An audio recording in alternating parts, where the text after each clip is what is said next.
एक अधूरी कहानी कब तो हूँ किसी के सपनों में अपने आप से खो जाता हूँ।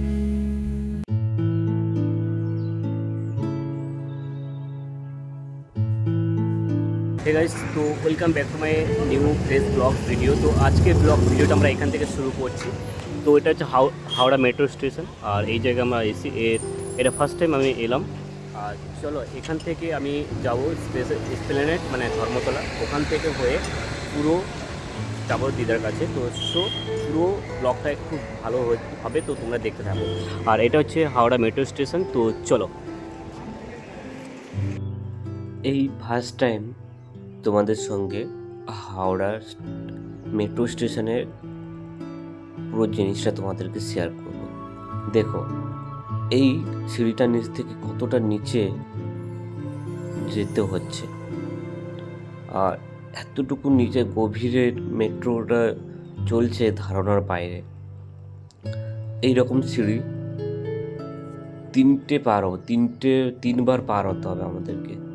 এটা প্রথম স্টেপ হলো, এরপরে আবার একটা আছে, তারপর আর একটা আছে, তারপরে গিয়ে মেট্রো আমি ধরবো। তো তারপর আমি এই জায়গায় চলে এলাম টিকিট কাউন্টারে টিকিট কাটতে। তো টিকিট কেটে নেওয়ার পর আমি চলে গেলাম আরেকটু নিচের দিকে, যেখানে আরও এরকম 3টে স্টেপে আমাকে ঢুকতে হবে। তো এটাই তোমাদের সঙ্গে একটু শেয়ার করলাম পুরো বিষয়টা বা পুরো জিনিসটা। আর বলতে বলতে দেখো আমি পুরো একদম অনেকটা নিচের দিকে চলে যাচ্ছি, কারণ এতটুকু নিচের মধ্যে দেওয়া আছে বা মেট্রো যাচ্ছে বোঝাতে পারবো না। তোমরা যদি কেউ হাওড়া থেকে ধর্মতলা যাও তাহলে একবার এই জিনিসটা মেট্রো চড়ে আবার যেতে পারো। বেশি ভাড়া নয়, মাত্র 10 টাকা, এবং ইজি পদ্ধতিতে এবং খুব সহজ পদ্ধতিতে তোমরা নিশ্চয়ই যেতে পারবে। তো আমি বলবো, সাজেস্ট করব যাতে তোমরা এই মেট্রো চড়ে একবার যেতে পারো। খুব সুন্দর লাগবে এবং টাইম খুব কম লাগবে। দেখো, বলতে বলতে আমি আরেকটা সিঁড়িতে যেতেও পারলাম, গিয়ে একদম এই জায়গায় দাঁড়িয়ে আছে যেখানে এই ট্রেনটা আসবে। তো তারপর আমি এই জায়গায় অনেকক্ষণ দাঁড়ালাম এবং প্রায় 15 থেকে 20 মিনিট আমি দাঁড়িয়েছিলাম, কারণ এটা দেখতে পাচ্ছ এপাশে একটা ট্রেন আসবে যাবে, আর ওপাশেও একটা ট্রেন আসবে যাবে, যেটা এই হাওড়া থেকে হাওড়া ময়দান যেতে পারবে, কেউ হাওড়া থেকেও কেউ সল্টলেক সেক্টর 5 পর্যন্ত যেতে পারবে। তো তারপর ফাইনালি আমি মেট্রোয় উঠে গেলাম। তো উঠে যেতেই অনেকক্ষণ মেট্রোটা চলতে চলতে একটা জায়গায় তোমরা দেখতে পাবে, যে জায়গায় নীল আকারে দেখতে পাবে, এটা হচ্ছে আমরা আন্ডার ওয়াটারের মধ্যে রয়েছি। মানে হাওড়া থেকে ধর্মতলা বা ধর্মতলা যাওয়ার নিচ দিয়ে, গঙ্গা নিচ দিয়ে এই জিনিসটা যাচ্ছে, যে জায়গায় নীল দেখতে পাচ্ছ তোমরা সবাই। তো এটা আমরা তখন গঙ্গার নিচেই রয়েছি। তো বলতে বলতে গঙ্গার নিচটা পেরিয়ে এলাম। পেরিয়ে যাওয়ার পর ফাইনালি আমরা বাইরেই বেরিয়ে এসেছি, মানে আমরা ধর্মতলায় মানে এসপ্ল্যানেড পৌঁছে গেলাম। এবং ওই সিঁড়িটা ধরে আমি নিজে উপরে উঠে এলাম, যেটা আমার কী বলবো, দেখতেই পাচ্ছ কত উঁচু। তোমাদের সঙ্গে একটু শেয়ার করলাম। আর দেখো, এই জায়গায় আমি তোমাদের কথা একটা শেয়ার করতে দেবো।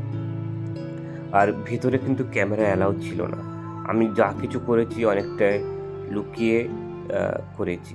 তোমরা যেটুকু দেখতে পাচ্ছ মনে হয় যে ইজি ব্যাপার, কিন্তু নয়।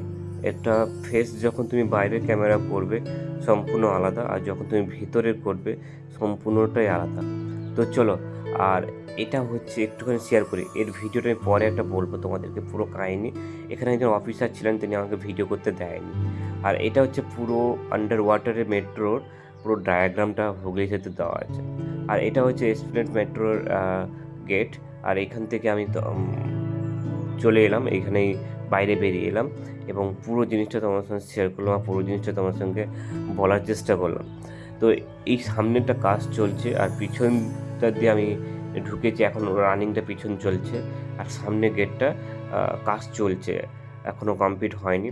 তো এদিকে বলতে বলতে আমি পৌঁছে গেলাম সেই ধর্মতলায়, যেখানে এইখানে দেখবে সবাই জানো, যারা ধর্মতলা এসো বা আসো তারা সবাই জানো, এই জিনিসটা সবাই জানো যে এই দূরের যে জিনিসটা দেখতে পাচ্ছ, তো ওই জায়গাটা হচ্ছে যেটা 21শে জুলাই পালিত হয় বা পালন করা হয়। আর এই জায়গায় তোমাদের সঙ্গে শেয়ার করি, এখানে মেট্রো স্প্লেনেডটা মেট্রো আড্ডা রয়েছে, সেখান থেকে বিভিন্ন জায়গায় মেট্রো যেতে পারবে। তো চলো বেশি কথা না বললে আজকে ব্লগটা আমরা এখানে শেষ করলাম। দেখা হচ্ছে নতুন এপিসোড, নতুন একটা স্টোরি নিয়ে। ততক্ষণে তোমরা সবাই ভালো থেকো আর সবাই আমার সঙ্গে বলো রাধে রাধে।